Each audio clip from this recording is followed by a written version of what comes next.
Magandang gabi sa ating lahat. Narito ang weather update sa araw ng Huwebes, September 19, 2024. Sa ngayon, wala na tayong binabantayang anumang bagyo or low pressure area dito sa loob ng ating Philippine Area of Responsibility at southwest monsoon or hanging habagat ang patuloy na umiiral dito sa habuan ng Luzon at Visayas. Dahil dito, asahan natin makakaranas pa rin ang tuloy-tuloy na bugso ng pag-ulan dito sa may Zambales at Bataan. Asahan naman natin ang occasional rains dito sa may Ilocos Region, maulap na papawiri na may mga kalat-kalat na pag-ulan dito sa may Metro Manila, kasama ng Occidental, Oriental Mindoro, Palawan, Calabarzon, pati na rin na nalalabing bahagi ng Central Luzon. Para naman dito sa Visayas at Mindanao, asahan po natin makakaranas sila ng bahagya hanggang sa maulap na papawiri na may mga isolated rain showers at mataas na tsansa ng mga pag-ulan sa hapon at sa gabi dulot ng mga localized thunderstorm. Kung makikita naman din po natin sa ating satellite imagery, puno po tayo ng kumpol ng mga kaulapan. Kaya ito po yung patuloy nating binomonitor kung magiging isang ganap na low pressure area sa mga susunod na araw.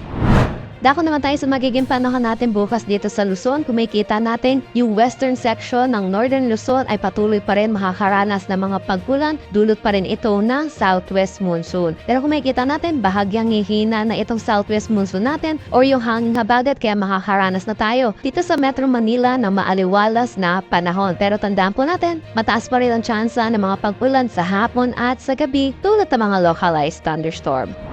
Para naman dito sa Palawan, makakaranas pa rin sila na maulap na papawiri na may mga kalat-kalat na pag-ulan, dulot pa rin ito ng southwest monsoon. Pero kung makikita natin, for Visayas at Mindanao, makakaranas sila na maaliwalas na panahon pero may mga tsansa ng mga isolated rain showers at mga pag-ulan sa hapon at sa gabi, dulot ng mga localized thunderstorm.